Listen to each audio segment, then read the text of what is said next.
말씀을 전하겠습니다. 그래도 성경은 찾으셔야겠죠? 갈라디아서 3장 13절 같이 찾겠습니다. 갈라디아서 3장 13절. 네, 성경이 없으신 분은 이 페이지에 나와 있습니다. 이 페이지에 나와 있기도 합니다. 전사님, 제 핸드폰 가져가시고요. 혹시 저한테 전화 올 수가 있어요. 한두 분 오시기로 했는데 못 오고 계시는 거 보면 헤매거나 못 오거나 그러실 것 같은데 혹시나 모르니까 갖고 계셔 전화 받으세요. 자, 갈라디아서 3장 12절 13절 이 페이지에 있습니다. 이 페이지에 5번쯤 있습니다. 자셨으면 아멘. 자, 각지 읽게요. 율법은 시작. 율법은 믿음에서 난 것이 아니니 율법을 행하는 자는 그 가운데서 살리라 하였느니라. 그리스도께서 우리를 위하여 저주를 받은 바 되사 율법의 저주에서 우리를 속량하셨으니 기록된 바 나무에 달린 자마다 저주 아래 있는 자라 하였음이라. 아멘. 여러분, 새 예배당에 와서 예배를 드리고 있습니다. 우리에게 주신 장소라면 저와 우리 성도님에게 동일한 평안을 주실 줄로 믿습니다. 이따 회의할 때 뭐 인수를 하든 보류를 하든 동일한 한마음 한뜻으로 결정됐으면 좋겠어요.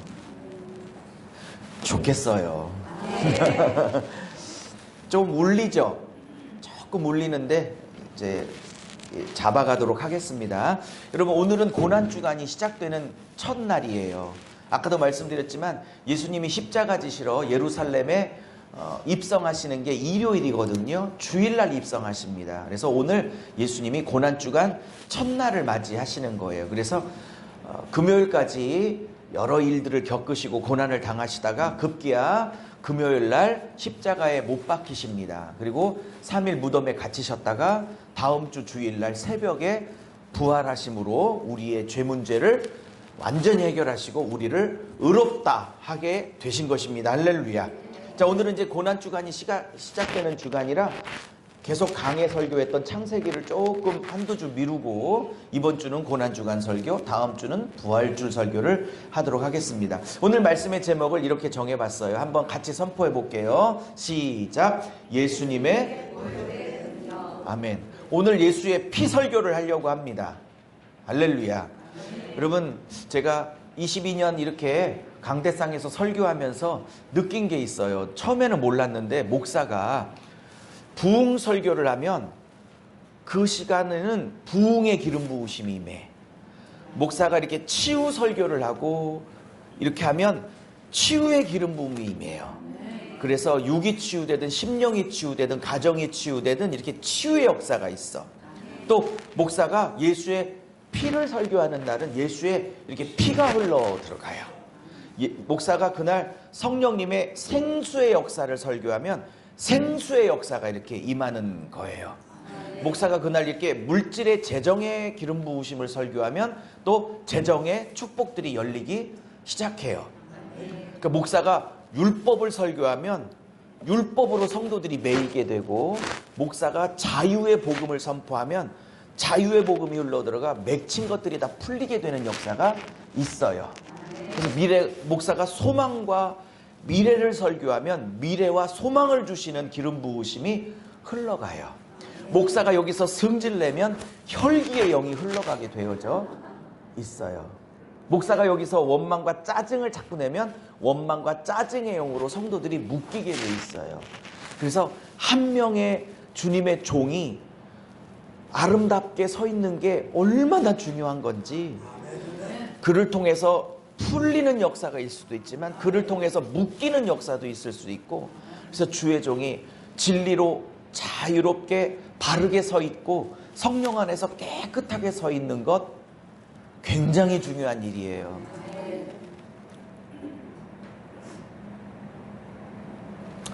자, 오늘은 예수님의 피 설교를 하려고 합니다. 이 피 설교할 때 예수님이 너무 기쁘셔서 당신이 2000년 전에 흘리신 피 설교를 할 때에 너무 좋으셔서 각자 머리 위에, 그리고 심령 깊은 곳에, 육체 깊은 곳에, 또 특별히 아프신 곳에 막 피가 뚝뚝뚝뚝뚝뚝뚝뚝뚝뚝뚝. 목사님이 아멘 안 했으면 내가 뚝뚝뚝을 한 3000번을 할 뻔했어요. 예, 여러분 이렇게 예수의 피가 뚝뚝뚝뚝뚝뚝뚝 막 실제로 눈에 보이진 않지만 믿음으로 그렇게 임하시는 축복이 있었으면 참 좋겠습니다. 그대로 될지어다. 자, 오늘 두 가지를 준비했는데요. 두 페이지라 좀 빨리 진행해 볼게요. 자, 1번입니다. 1번. 세종그나라교회는 이렇게 항상 프린트를 나눠줘요. 여러분도 이렇게 나눠줘서 해볼까요? 그래요. 제가 힘들지만 해볼게요. 자, 1번 시작. 예수님의 보혈은 영적 전투에 있어서 성도들의 승리를 보장하는 아멘. 여러분이 언제 구원받는지 모르지만 여러분이 몇십 년 전에 구원받을 때 예수의 피로 구원받았습니다. 그래서 예수의 피가 우리를 구원하셨지만 예수의 피는 우리를 구원할 때만 필요한 게 아니라 구원받고 난 이후에도 우리를 세상 세력들로부터 이기게 하고 지키게 하고 원수마귀를 이기게 하는 무기가 될 줄로 믿습니다. 구원받을 때도 예수의 피, 구원 이후에도 예수의 피. 여러분이 마지막 호흡을 할 때, 마지막 호흡을 쉴 때도 예수의 피를 붙들고 마지막 호흡을 하면 여러분을 천국으로 입성시켜 주실 줄로 믿습니다. 자, 그렇다면 진짜 예수의 피가 성도들에게 엄청난 영적인 무기인지를 확인을 해야겠어요. 자, 프린트 보시죠. 계시록 12장 11절 12절 읽겠습니다. 시작. 또 우리 형제들이 어린 양의 피와 자기들이 증언하는 말씀으로 적그리스도 그를 이겼으니 그들은 죽기까지 자기들의 생명을 아끼지 아니하였도다. 그러므로 하늘과 그 가운데 거하는 자들은 즐거워하라. 그러나 땅과 바다는 화 있을진저 이는 마귀가 자기의 때가 얼마 남지 않은 줄을 알므로 크게 분내어 너희에게 내려갔음이로라 하더라. 아멘. 여러분, 예수님의 십자가와 부활 사건으로 말미암아 사탄은 머리통이 깨졌습니다. 믿습니까? 그리고 공중권세 잡은 자들이 예수님의 십자가와 부활로 다 땅으로 도망쳐 쫓겨 내려갔어요. 그래서 마귀는 자기의 때가 얼마 남지 않은 것을 이미 알고 있어요. 예수님의 초림 사건, 즉 십자가 부활로 자기의 머리통이 깨졌고 이제 얼마 후 예수님이 재림하시면 예수님이 자기를 잡아서 지옥불에 집어 던져 예수님 재림 때 영원히 불못에 심판받는다는 걸 알고 있어요. 이 마귀가. 물론 아직 그때는 이르지 않았지만 마귀는 그때가 곧 온다는 걸 알아. 오늘 성경에 뭐래요? 자기의 때가 얼마 남지 않은 줄 이미 마귀도 알고 있어요. 그래서 화가 났대. 그래서 이 땅에 내려와서 이것들이 하는 짓은 뭐예요? 천국의 불신자는 물론이고 택하신 예수 믿는 성도들까지도 할 수만 있거든 유혹하여서 지옥에 함께 끌고 가려고 혈안이 되고 있는 겁니다. 이건 제 얘기가 아니라 마태복음 24장 25장에 뭐라고 말해요? 마귀가 할 수만 있거든 택한 자들도 미혹하리라. 불신자들은 뭐하러 미혹을 해? 이미 자기 건데 택자를 미혹하려고 하는 거지. 그죠? 다 지옥을 함께 끌고 가려고 분을 내고 있는 거예요. 근데 계시록은 12장 11절은 뭐를 얘기하냐면 이 택하신 자들을 미혹하는 지옥 끌고 가려고 하는 악한 영, 마귀, 그리고 쓰임받고 있는 적그리스도의 세력을 이기는 걸 두 가지를 가르쳐요. 첫째, 어린 양의 피로 이길 수 있대요. 할렐루야. 두 번째, 뭘로 이길 수 있대요? 자기들이 증언하는 말씀으로 이길 수 있대요. 이걸 보면 우리가 악한 영들로부터 악한 세력들로부터 마귀와의 싸움에서 이길 수 있는 것은 두 가지구나. 예수님이 흘려주신 보혈의 피, 두 번째 우리에게 주신 성경 66권의 말씀. 여러분 말씀으로 무장하시기를 바라고 예수의 피로 무장하시기를 바랍니다. 특별히 오늘은 고난주간 십자가 지시고 피 흘려주신 주간이니까 예수의 피 붙들어야 돼요. 예수의 피는 여러분을 구원한 것뿐만 아니라 구원 이후 백성들을 괴롭히는 마귀의 세력을 이기게 하는 절대 무기인 것을 믿으실 수 있게 되기를 축복합니다. 예수의 피를 선포하세요.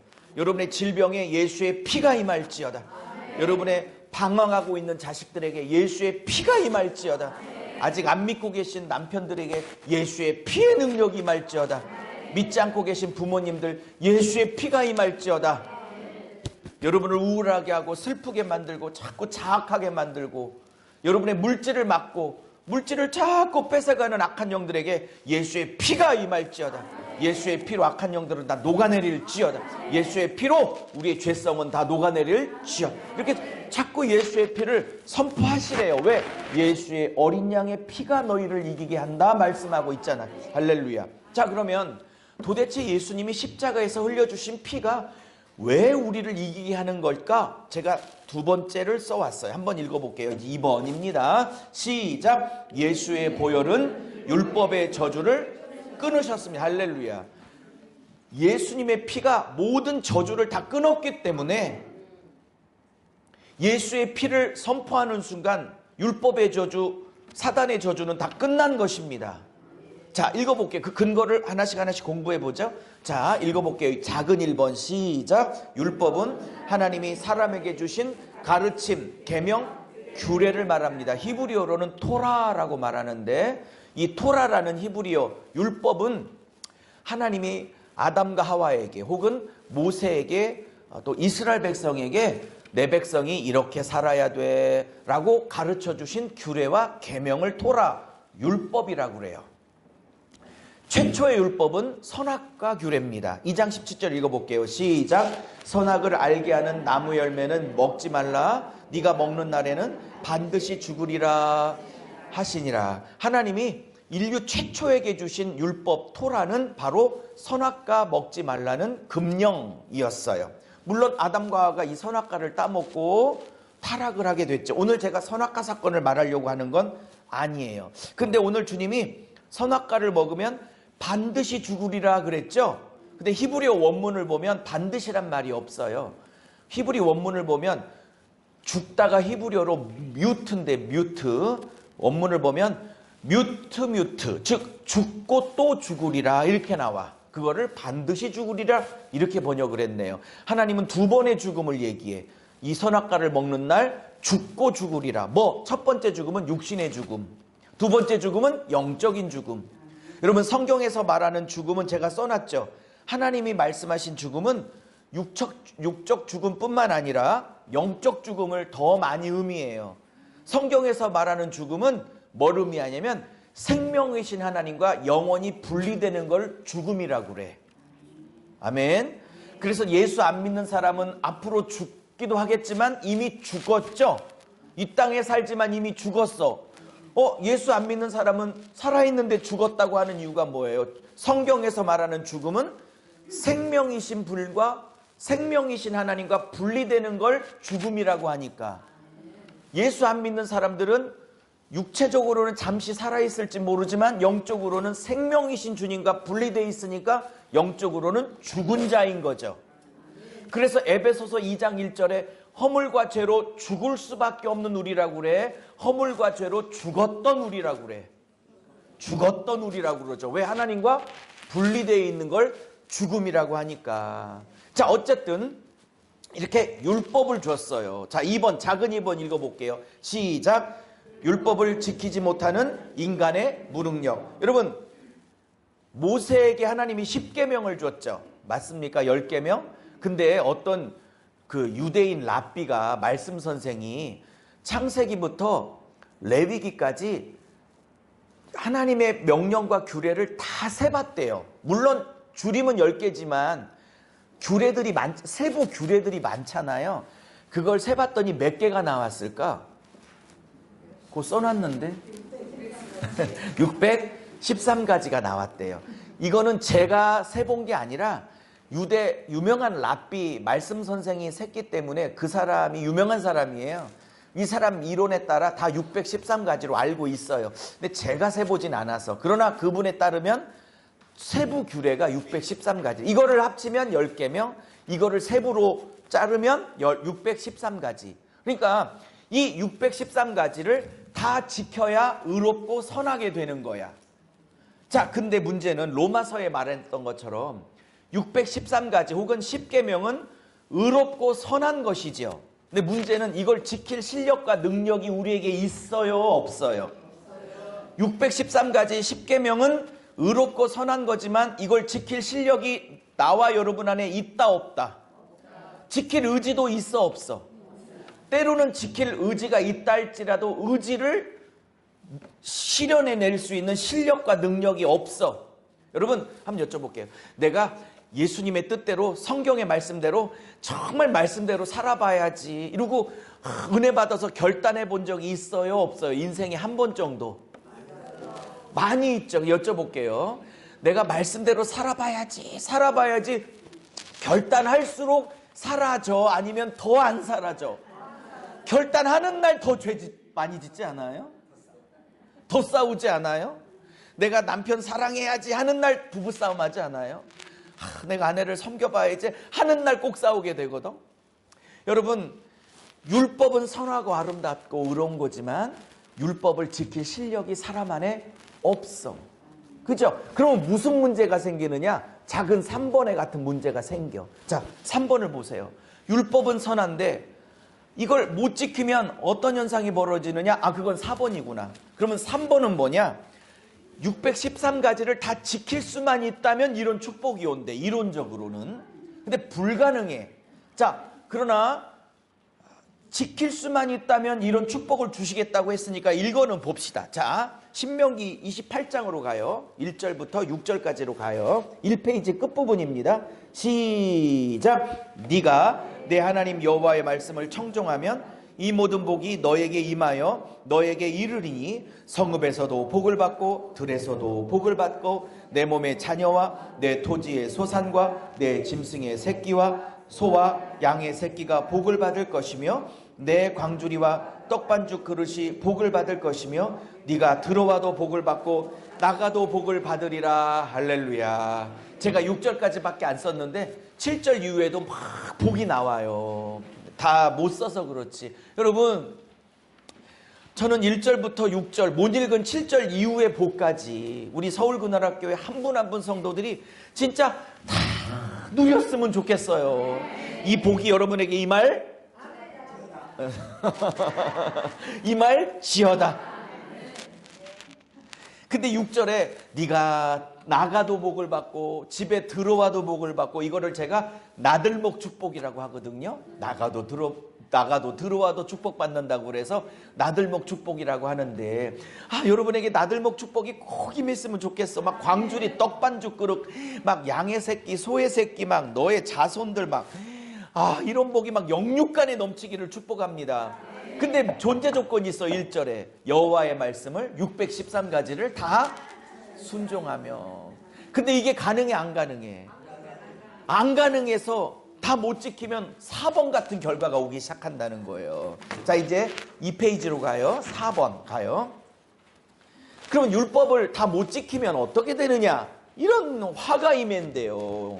자, 율법을 어긴 경우는 율법의 저주, 하나님의 심판이 임한다고 하나님이 직접 말씀하셨어요. 자, 28장 15절 시작. 네가 만일 내 하나님의 여호와의 말씀을 순종하지 아니하여 내가 오늘 너에게 명령하는 그 모든 명령과 규례를 지켜 행하지 않으면 이 모든 저주가 너에게 임하여 내게 이를 것이요 네가 성읍에도 저주를 받고 들에서도 저주를 받고 너 내 광주리와 떡반죽 그릇이 저주를 받을 것이요 내 몸의 소생과 내 토지의 소산과 내 소와 양의 새끼가 저주를 받을 것이요 네가 들어와도 저주를 받고.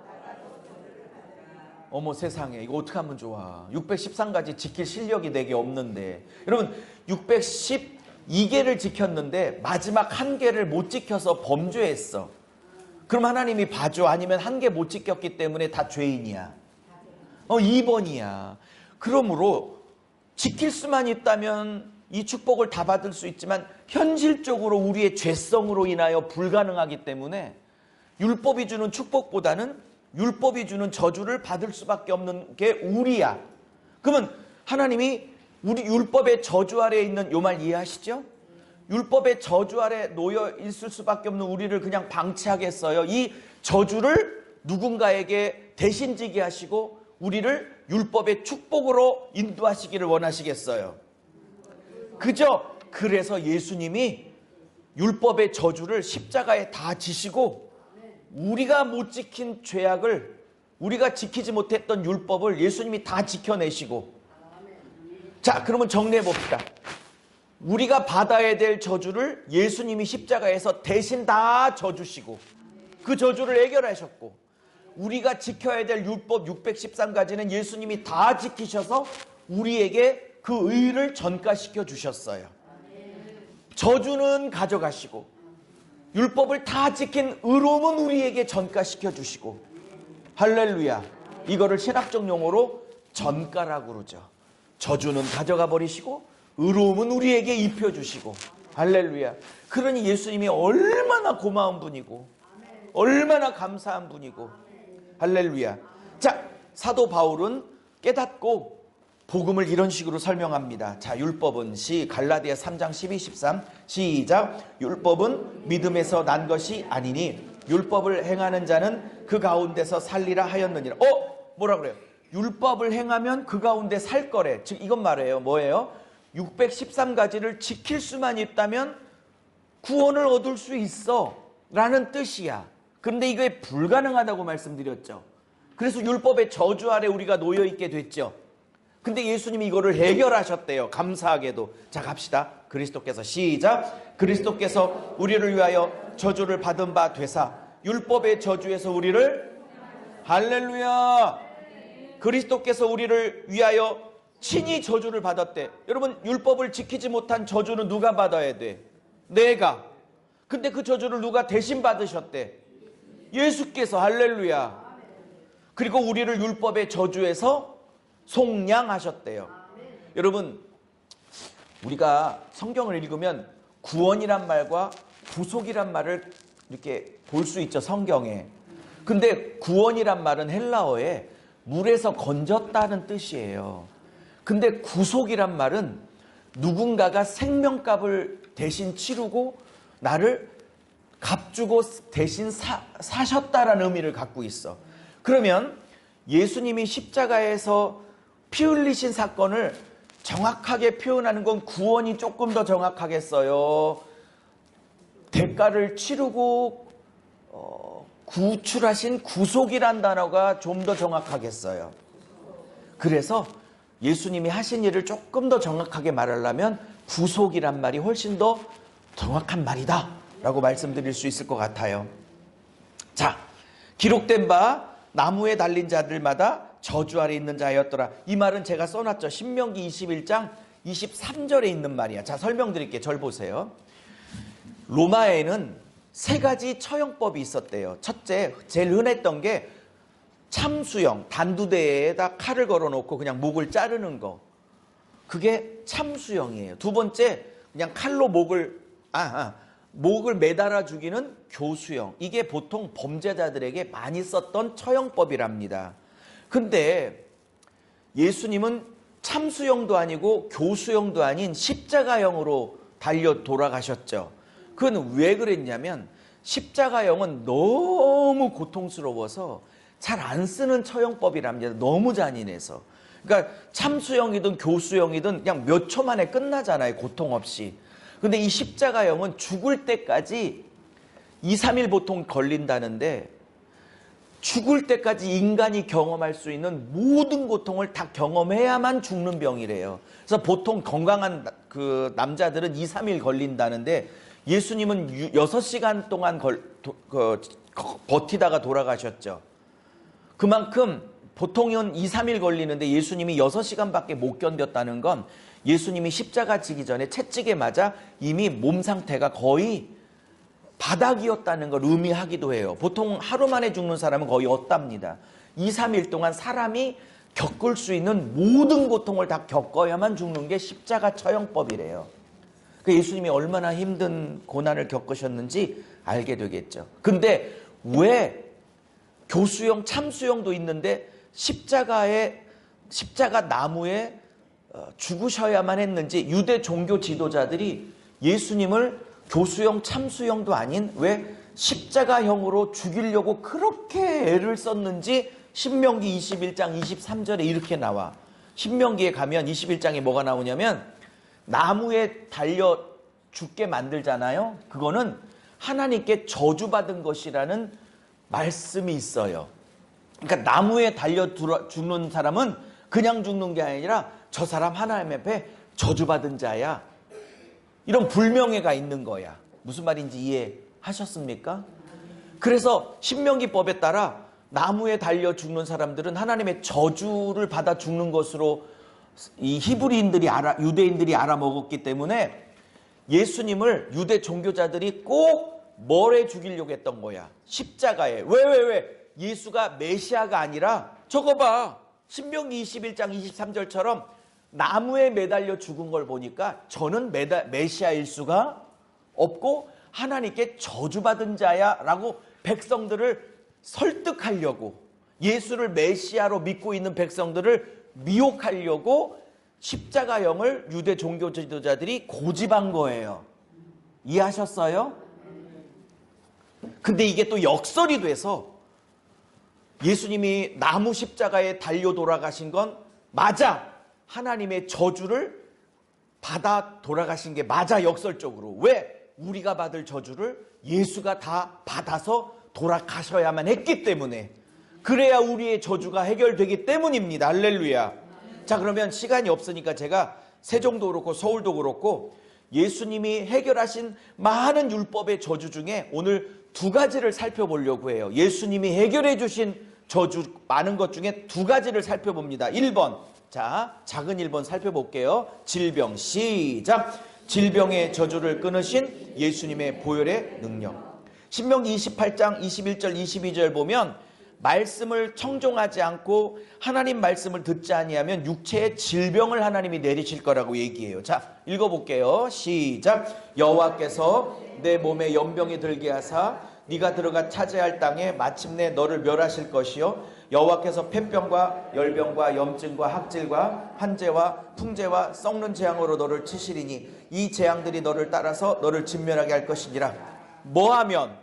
말씀을, 율법을 지키지 않으면 라는 전제 조건이 있어요. 이건 육체적인 질병이지만 저는 성경을 읽다가 어느 날 어머, 성경에 정신병도 예언을 하고 계시네. 전 깜짝 놀랐어요. 28장 28절로 갑시다. 신명기. 시작. 여호와께서 또 너를 미치는 병과 눈 머는 것과 정신병으로 어머머머, 미치는 것과 정신병. 정신병, 정신질환도 지금 다 하나님의 징계로서 온다는 걸 여기서 밝히고 있어요. 뭐 했을 때? 율법을 안 지키면. 그죠? 근데 오늘 이 질병의 저주를 예수님이 다 지고 가셨잖아요. 그 근거가 뭐야? 이사야 53장 4, 5절 읽겠습니다. 이 정도는 외웠으면 좋겠어요. 시작. 그는 실로 우리의 질고를 지고 우리의 슬픔을 당하였거늘 우리는 생각하기를 그는 징벌을 받아 하나님께 맞으며 고난당한다 하였노라. 그가 찔림은 우리의 허물 때문이요 그가 상함은 우리의 죄악 때문이라. 그가 징계를 받음으로 우리는 평화를 누리고, 그 다음 애워 시작. 그가 채찍에 맞음으로 우리는 나음을 입었도다. 할렐루야. 그가 채찍에 맞음으로 우리가 나음을 입었대. 육적인 질병으로부터, 정신의 질병으로부터, 영적 질병으로부터, 영육혼의 질병으로부터 나음을 입었대. 그가 뭐함으로? 채찍에 맞음으로, 피 흘려 주심으로. 예수가 모든 질병의 저주를 다 안고 가셨기에 예수의 이름으로 질병을 향해서 명할 때 쫓겨나가게 되는 것이고, 예수가 질병의 저주를 다 안고 가셨기에 그분의 이름과 그분의 피로 선포할 때에 질병은 낫게 되어지는 줄로 믿습니다. 그러니 아프시고 힘드실 때 쪼르르 병원 하지 마시고 먼저 예수의 이름으로 손대고 가정에서 선포하고 기도하세요. 자녀들 손대고 기도하세요. 예수의 이름으로 그가 채찍에 맞음으로 우리가 나음을 입었으니 예수의 이름으로 명하노니 예수의 피로 이 질병은 떠나갈 지어다. 이 질병은 나음을 받을 지어다. 예수의 피가 질병의 저주를 다 가져가셨느니라. 자, 마지막이야. 3페이지. 율법의 저주를 다 짊어지고 가셨는데 대표적인 게 첫째, 질병의 저주를 끊으셨고, 두 번째, 가난의 저주도 끊으셨어요.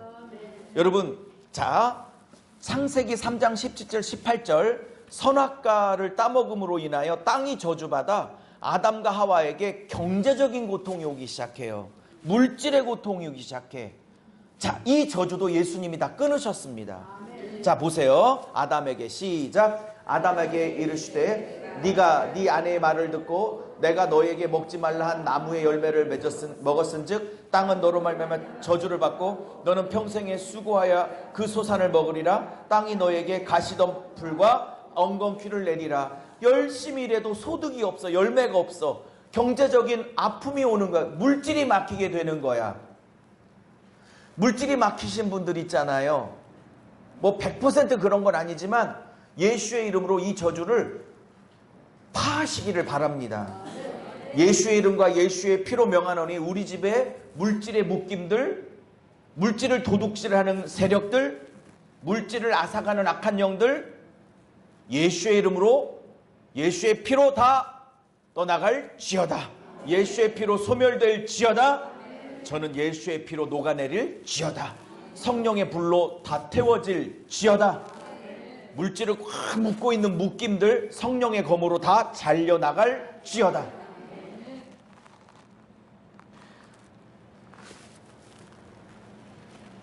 신명기 28장 17, 18 마지막으로 읽어요. 시작. 내 광주리와 떡반죽 그릇이 저주를 받을 것이요 내 몸의 소생과 내 토지의 소산과 내 소와 양의 새끼가 저주를 받을 것이요. 이 저주를 누가 다 해결하셨다고요? 그러니 내가 가난하게 살 필요가 없는 거예요. 어떤 분이 성경은 성도들이 이렇게 가난하게 사는 걸 성경적으로 지지한다고 그러면 난 깜짝 놀랐어. 여러분, 가난한 자가 복이 있나니 라는 말이 없어요. 성경은 심령이 가난한 자, 마음이 가난한 자, 마음이 낮아진 자, 이 가난과 낮아짐을 요구하는 거지 찌질이 궁상맞게 사는 걸 하나님이 뜻이라고 말하지 않아요. 할렐루야. 여러분, 저도 자식 키우는데 제 자식이 있는데 사랑하는 아들아, 너 영혼만 잘 되고 물질이나 건강이나 이런 거는 뭐 아프고 찌질이 불쌍하게 살아도 어쩔 수 없어 이러겠냐고요. 제가 아비인데 뭐라고 하겠어요. 너 영혼도 잘 되고 범사도 잘 되고 육체도 강건하기를 아들아 원한다 그러지 않겠어요? 하나님은 우리의 영혼만 잘 되기를 원하는 게 아니라 우리의 육도 만드셨기 때문에 우리의 육도 강건하기를 원하고 우리가 물질적으로도 풍요하기를 원하십니다. 아담과 하와에게 먹을 것 충분하게 줬잖아요. 얼마나 먹을 게 많아. 하나님은 저는 그렇게 모르겠어요. 복음이란 이름으로 가난하게 사는 게 복음이다. 나는 반대예요. 그건 복음이 아니라고 생각해. 복음은 영으로 육으로 환경으로 다 충만하게 하시는 게 복음이라고 저는 믿습니다. 자, 근거 구절을 제가 써왔어요. 10장 10절 요한복음 시작. 도둑이 오는 것은 도둑질하고. 여러분, 여기서 도둑은 누구야? 원수마귀, 악한 영, 사탄을 얘기해. 이 원수마귀가 우리에게 다가오는 이유는 뭐예요? 도둑질한데. 건강을 도둑질하고 자녀를 도둑질하고 물질을 도둑질하고, 그죠? 영적 충만을 도둑질하고 죽이고, 나중에 최고의 목적은 뭐예요? 얘들의 최종 목적은 뭐야? 죽이고 멸망시키는 거. 근데 예수님이 온 이유는 뭐야? 시작. 내가 온 것은 양으로 생명을 얻게 하고, 생명을 얻게 하고, 그 생명이 어떻게 더 풍성. 할렐루야. 단순히 생명을 준 정도가 아니라 그 생명이 더 풍성해지기를 원한다고요. 요한일서에서 예수님의 막내 제자였던 사도 요한도 영과 육이 동시에 잘 되는 게 하나님의 뜻이라는 걸 이렇게 가르쳐요. 자, 읽어볼게요. 1장 2절 요한일서 마지막 시작. 사랑하는 자여, 내 영혼이 잘된 같이 네가 범세해야 잘되고 강건하기를 내가. 성경은 이렇게 말하잖아. 사랑하는 자여, 네 영혼만 잘되고 범사나 육체는 어떻게든 상관없다 이렇게 말하지 않아. 성경은 뭐라고 말해요? 사랑하는 자여, 네 영혼이 잘된 같이 너의 환경도 범사도 잘 되고 너의 육체도 강건하기를 내가 하나님 앞에 기도하노라 라고 사도 요한은 이렇게 성경을 기록하고 있습니다. 말씀을 마무리합니다. 고난주간, 예수님 피 흘려주신 주간인데 고마워요. 얼마나 아프셨어요. 이렇게 하는 것도 귀하죠. 근데 오늘은 좀 더 적극적으로 이 피가 질병으로부터, 가난으로부터, 모든 율법의 저주로부터, 악한 영의 방해와 공격으로부터 우리를 이미 자유케 했고, 그리고 생명을 주셨고, 그 영육간의 생명을 풍성하기를 원하시고 계시기에 오늘 고난주간을 좀 더 긍정적으로 적극적으로 맞이기를 주의 이름으로 축복합니다. 그래서 여러분의 질병이 예수의 피로 다 떠나가고, 여러분의 가난이 예수의 피로 다 떠나가고, 여러분을 괴롭히는 모든 악한 영의 공격들도 예수의 피로 다 떠나가고, 묶임들도 싹 다 떠나가고, 방황하는 자식들 돌아오고, 방황하는 남편들 돌아오고, 자꾸 세뇌가는 물질의 뒷구멍도 싹 다 막아지고, 선교하는데 몇백만 원씩 막 선교지에 보내도 막 남고. 그래서 여러분에게 어떤 고민이 생기냐면, 이 선교지에 100만 원 보내고 저 선교에 100만 원 보내고 저 아프리카에 보냈는데 또 보낼 데가 없네. 아니, 또 보낼 데가 없을까? 왜냐? 너무 많이 남아서. 어디 보낼 데가 없나? 막 이런 축복이 임할 수 있기를. 여러분이 막 명품백 사고 막 샤넬 막 이런 백 사고 이런 향수 사란 얘기가 아니야. 막 강남 100평 아파트짜리에서 막 살며 떵떵대고 막 자기 의를 자랑하고 이렇기 때문에 물질을 달라는 게 아니에요. 제가 미얀마 얘기 했어요? 이번 주에 세종에 왔기 때문에 이런 얘기를 못했구나. 마지막 간증하고 마칠게요. 자, 5분 안에 마칠게요. 제가 1년에 6나라, 7나라를 다닙니다. 2달에 한 번씩. 한 번 가면 한 100명씩 목사님들이 모여 있어요. 물론 통역을 낄 때도 있고 영어로 강의할 때도 있는데, 어쨌든 가면 성경에 눈이 뒤집혀. 목사님들이 너무 행복해. 근데 최근에 우간다, 르완다도 들어왔어요. 근데 제가 캔슬을 했지만, 취소를 했지만, 그래도 가까운 동남아시아는 갈만하다 싶어서 2월 달에 방글라데시를 갔다 왔어요. 보고를 드린 것처럼. 갈 때 6시간, 갈아타는 시간 6시간, 올 때 6시간, 합쳐서 18시간 왔다 갔다 해서 직항이 없어가지고. 시골에서 목사들을 부르려면 오고 가는 차비들하고 2박 3일간 밥 먹이려면 1인당 10만 원씩이 있어야 된다고 그래서 제가 30명만 모아달라고 그래서 누가 조금 보태주기도 해서 어쨌든 간에 300을 보냈어. 그래서 30명 모아놨더라고. 엄청 은혜를 받았어요. 근데 저는 2박 3일 혼자 강의를 하니까 아침 9시부터 밤 7시까지 거의 10시간을 3일을 혼자 강의하니까 몸이 바닥이죠. 그리고 그 나라에 모기가 얼마나 많은지. 나는 공항에 내렸는데 선교사님이 마중을 안 오고 모기가 마중을 왔더라고. 수백 마리가 달라드는데 내가 얘기를 들었어. 모기가 너무 많다 그래서 그 패치 있죠. 몸에 묻히는 패치 뿌리는 거 다 뿌리고 공항에 딱 들어갔는데 소용이 없어. 이따만한 모기가 달라붙는데 나중엔 포기하게 되더라고. 그래서 선교사님이 내가 호텔 잡아달라고 그렇게 얘기를 했는데 영적인 걸 서로 나눠야 된다고 그 통역하시는 그 현지 목사님이 총회장 목사님인데 강사가 왔다고 꼭 자기 집에서 3일을 모셔야 된다네. 그것까진 좋아. 그래서 갔어요. 갔는데 공항만큼은 아니어도 공항과 비슷한 모기가 나를 또 기다리고 계셔.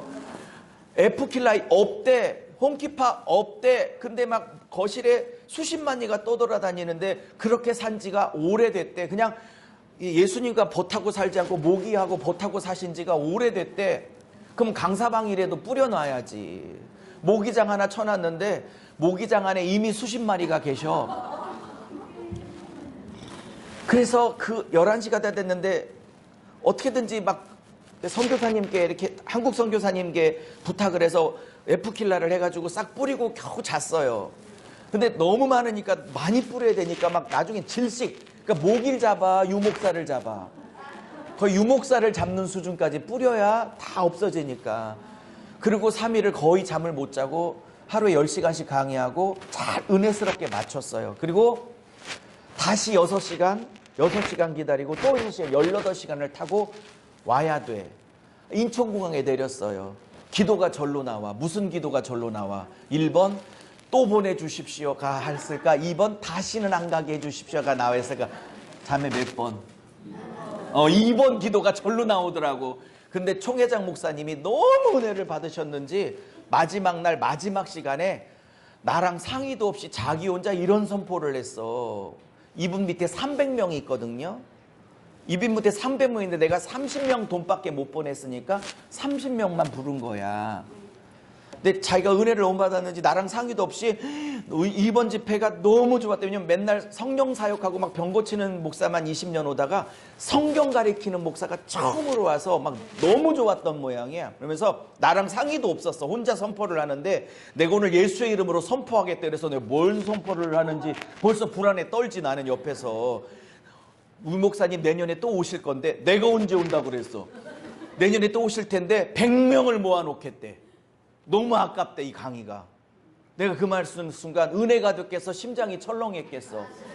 자기가 1000만 원 될 거야. 나보고 1000만 원 준비하라는 거야. 나보고 1000만 원 준비하라는 거야. 왜? 한 명당 10만 원씩이 드니까 100명 물러나면 1000이잖아. 그리고 선포를 해버렸네. 난 거기서 난 그런 생각 없어. 이렇게 어떻게 얘기를 해. 할렐루야 아멘 했지 일단. 그만큼 은혜가 있었단 뜻이야. 3일간 막 말씀으로 뒤집어지고 막 그랬는데 내가 와서 3월 달에 하나님 앞에 지난달이죠. 지지난달에 기도를 했어. 하나님 어떻게 해야 돼요? 1000만 원 나 무슨 수로 만들어. 둘째 나 금옥이 또 뜯겨야 되고 갈 때 18시간 올 때 18시간 오고 나서 2주를 아팠거든. 근데 계속 중간중간 부흥회가 있고 서울교회 설교해야지. 세종근하학교에 설교해야지. 몸이 못 쉬겠어. 너무 고생스러워서 내가 기도를 했어요. 제가 그래서 하나님 다른 사람 보내라고. 난 이제 안 갈 거라고. 그래서 주님 앞에 안 가면 어떨까요? 라고 물은 게 아니라 결정해서 주님한테 통보를 했어. 안 가겠습니다 라고. 안 가면 어떨까요? 이렇게 묻는 게 아니라 왜냐면 주님이 안 돼, 너 가야 돼 할 게 뻔하기 때문에 통보를 했다고. 듣기 싫어가지고 가라는 게 뻔할까봐 그냥 통보를 했다고 안 가기로. 그래서 결정을 해서 그래서 우간다, 르완다도 다 취소하고 태국도 가을로 취소해버리고 하여튼 집회를 다 가을로 미뤘어. 가을로 미뤘던 건 가을에 가려고 미룬 거야? 아니면 안 갈 생각으로 미룬 거야? 안 갈 생각으로 미루고 마음의 평안이 깊이 왔어. 안 가도 되는구나 이렇게. 근데 며칠 전에 미얀마에서 어떤 선교사님이 페이스북 전화가 돼요. 페이스북으로 전화가 왔어. 한국에 들어가는데 나를 꼭 좀 만나재. 그래서 오시라고. 세종에 오시래. 세종에서 이제 밥 먹고 얘기를 나누는데 너무 귀한 사역을 하시는데 미얀마에서 양곤인데 수도가 공산주의 국가라 복음 전하다가 외국인이 걸리면 25년, 기본적으로 25년 징역이래. 그리고 나오려면 벌금을 내야 되는데 3억에서 2억을 요구한대. 근데 그렇게 협상을 하면 한 2천만 원에서 1000만 원까지 떨어뜨리면 풀려날 수 있대. 근데 그 목숨을 각오하고 성경책을 7000권을 교회마다 돌리러 다니셨더라고. 자기는 25년 살 생각을 하고 다니는 거야.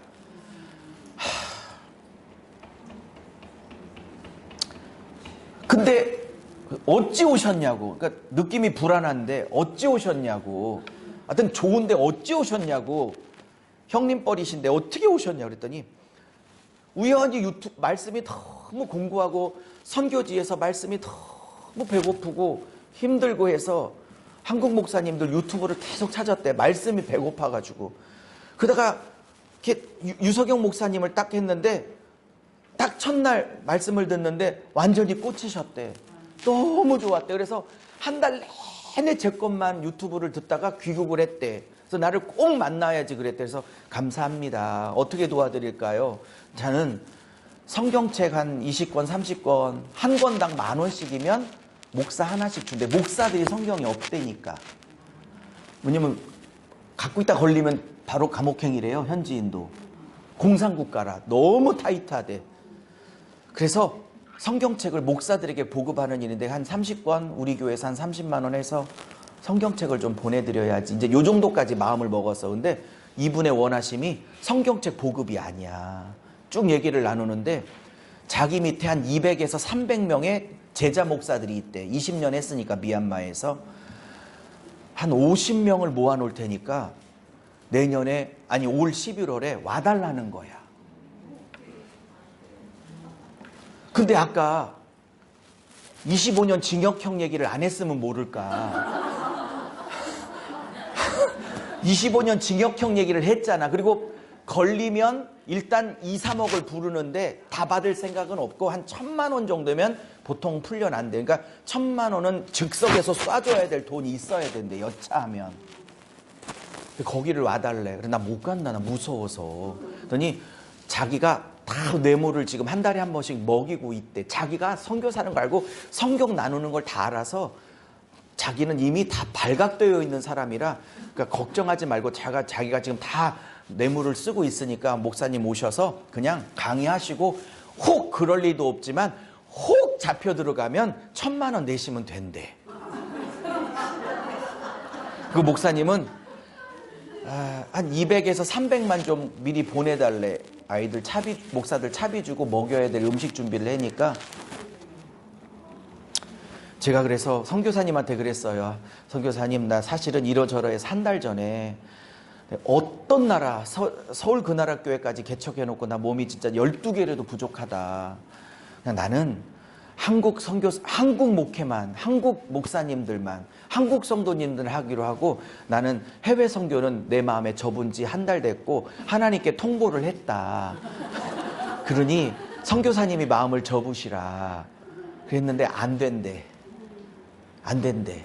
내가 책을 선물할 테니까 배워서 하십시오. 보니 그랬더니 안 된대. 이거는 유목사가 직접 와야 된대. 그러면서 말을 안 들어. 그러면서 핸드폰을 내놓으래. 그래서 내놓으랬더니 칼란다를 이렇게 펴가지고 날짜를 잡재. 그래서 날짜를 잡아. 나는 가만히 있는데 혼자 막 잡고 있어.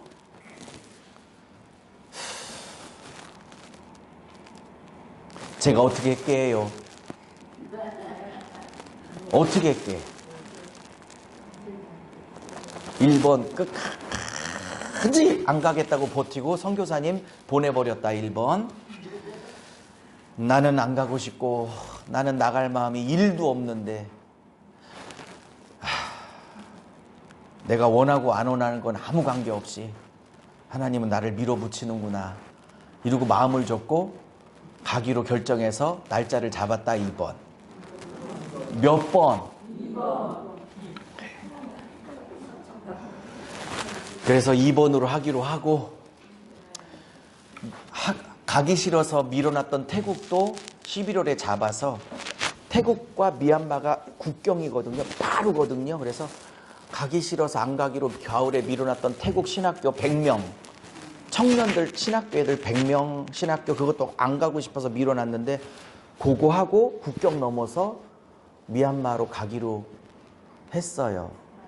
했는데 무슨 일이 또 벌어졌냐면 갑자기 이분이 소개해서 태국 방콕의 수도에 가장 교회가 큰 교회가 있어. 한인연합교회라고 가장 먼저 세워지고 가장 큰 교회 원로 목사님하고 갑자기 나를 연결해서 원로 목사님하고 5월 달에 요 이수역 횟집에서 회 먹기로 했어. 이유는 뭐냐? 내 동영상을 또 그 원로 목사님한테 보냈대요. 근데 원로 목사님이 듣고 너무 좋다고 그러신데 그래서 유 목사를 그 태국 신학교 아이들 보내고 그다음에 미얀마 보내고 나 말고 자기 둘끼리 얘기를 한 거야. 태국 신학교 보내고 미얀마 보내고 다시 방콕으로 불러들여서 방콕 선교사님들과 방콕 현지 목회자들 세미나를 이틀을 하기로 결정을 했대. 자기 둘이. 이번 주에 벌어진 일이에요. 이게 다. 자, 말씀을 마무리합니다. 제가 뭐 느꼈게요?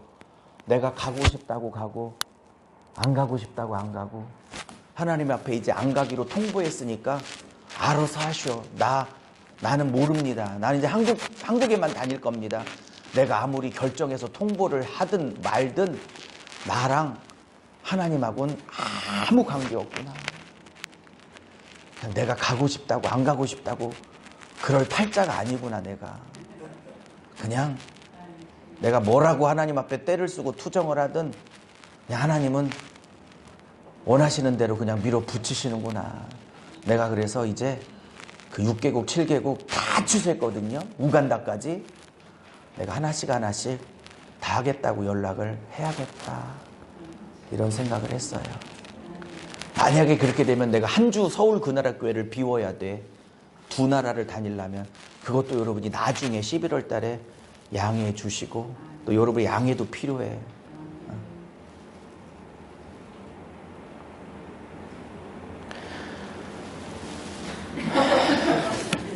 헌금하겠습니다. 우리 후렴, 주님은 나의 반석, 주님은 나의 산성, 후렴하면서 준비하신 헌금 드리도록 하겠습니다. 내 맘의 힘의 겨워부터 드릴까요? 내 맘의 힘의 겨워. 내 맘이 힘에 겨워 지칠지라도 주님 나를 지켜주시네.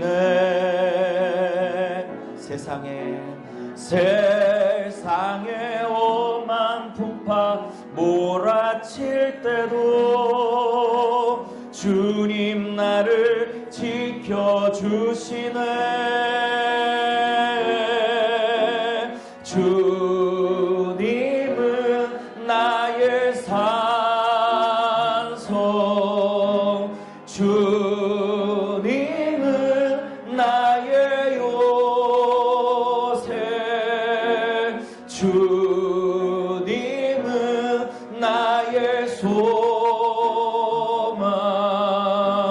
나의 힘이 되신 여호와. 아멘. 광고하고 축도할게요. 이제 2분만 중요한 강을 할게. 다 저를 봐주세요. 오늘 이 예배드린 이 소원교회는 20년 있었던 교회입니다. 이 교회 건물주는 목회자라고 제가 알고 있고요. 요 지하만 갖고 있는 게 아니라, 그냥 끄지 마세요. 그냥 두세요. 이 지하만 갖고 있는 게 아니라 제가 듣기로는 이 7층 전체의 소유주라고 알고 있고 목회자라고 제가 알고 있습니다. 어쨌든 이 지하를 이렇게 만든 건 아예 교회로 만들고 싶어서 지하를 이렇게 처음부터 건축을 하셨다고 얘기를 들었고요.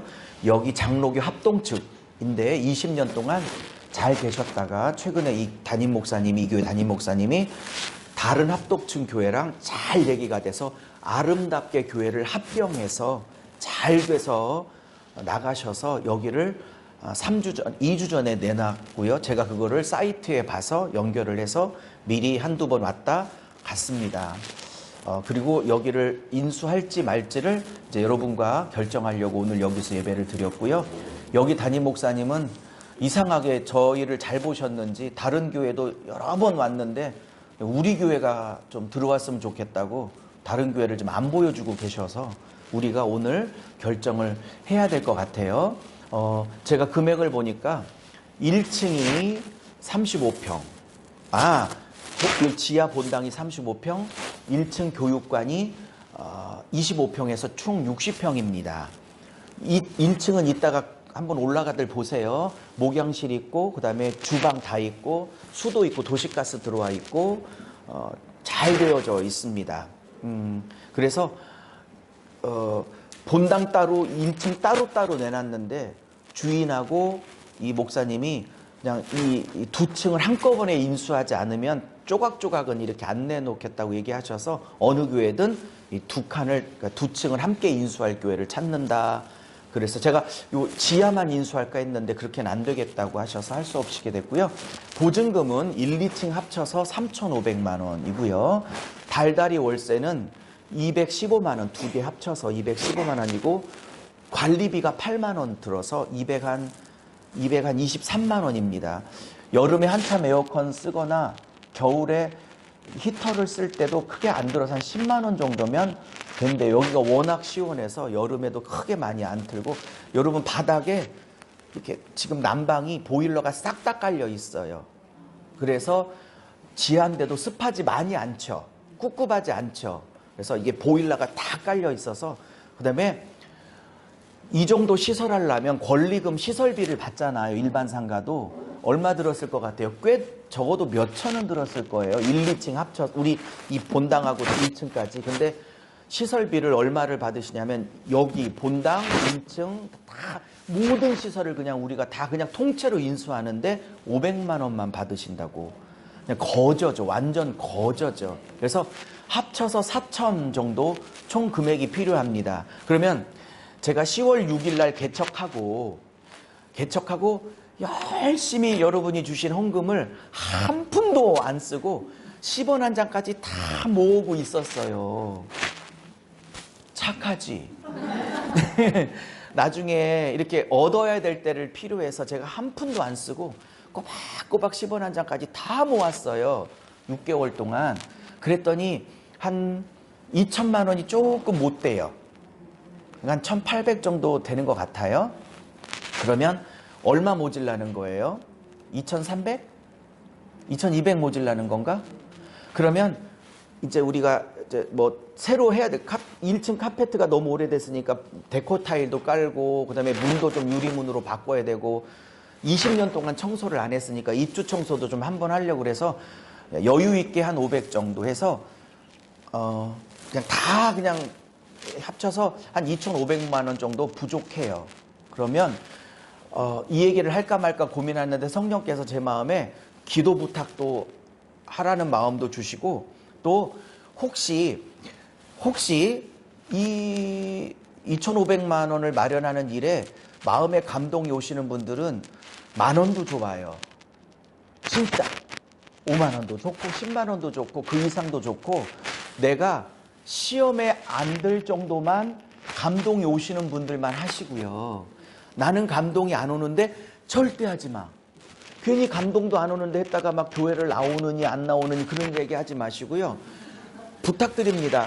나는 할 마음이 없는데 절대 하지 마.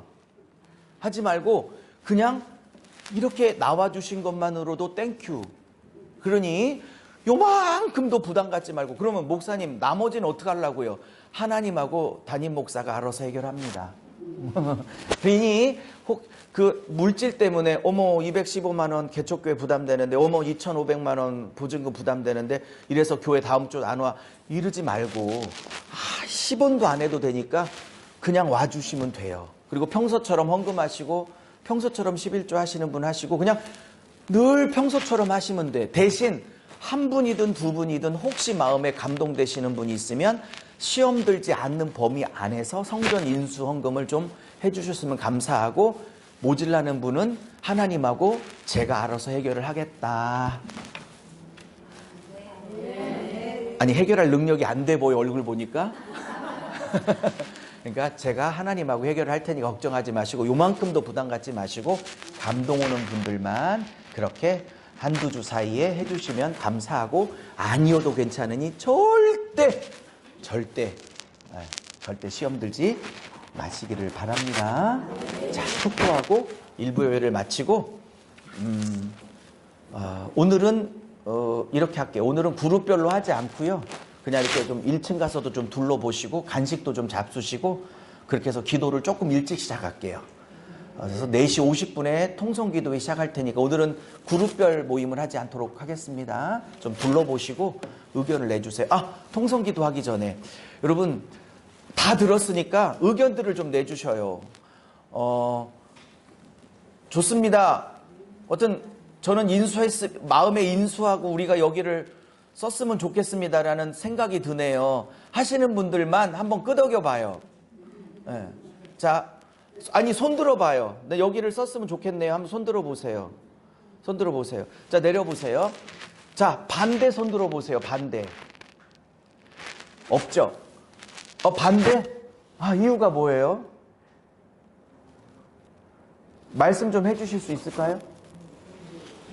개인적으로. 네, 이따가 저한테 말씀해 주시면 또 참고하도록 하겠습니다. 이유가 있으시겠죠? 자, 손들기가 애매하셔서 반대 의견이 있으셔도 못 드신 분은 저한테 개인적으로 고견을 꼭 이따가 말씀해 주시기를 바랍니다. 단톡방에 찬성 반대 의견을 좀 올려주세요. 단톡방으로 확인을 다시 하겠습니다. 이해하셨죠? 단톡방에 올려주세요. 아멘. 자, 축도하고 마칠게요. 하나님 아버지 감사합니다. 오늘 빈손으로 오지 않고 정성스레 예물을 드렸습니다. 이 예물이 쓰이는 곳마다 주님 영광 받으시고 예수 믿고 구원 얻는 역사가 있게 하여 주시옵시고, 이 헌금 봉투에 저들이 적었든 못 적었든 담겨있는 저들의 피와 눈물 섞인 기도 제목을 들어응답하여 주셔서 하나님의 때 하나님의 방법 하나님의 사이즈로 갚아주셔서 저들이 나중에 간증하여 이르기를 기도하고 인내하고 기다렸더니 하나님이 응답하셨노라고, 기도는 헛되지 않는다고, 기도는 반드시 응답하실 때가 있노라고 간증하는 교회, 간증자가 넘치는 재단, 응답의 재단이 될지어다. 이제는 예수 그리스도의 은혜와 하나님 아버지의 그 크신 사랑과 성령님의 내주 충만 교통 간섭 통행하심의 은혜가 오늘 예수의 피의 능력을 붙들고 예수의 피의 능력을 선포하며 영육간의 축복을 받아 누리리라 결단하는 사랑스러운 성도들의 결단의 기도 위에, 우리 서울 그나라교회 모든 지체들 위에, 북한 2,500만 동포들과 남한 대한민국의 800만 성도들 위에, 그리고 순교자의 핏값으로 세우신 대한민국 위에, 온 세상 선교사님들과 소중한 자녀들 위에 이제로부터 영원토록 함께 하실 것을 우리 주 예수 그리스도의 이름으로 축원드리옵나이다. 아멘.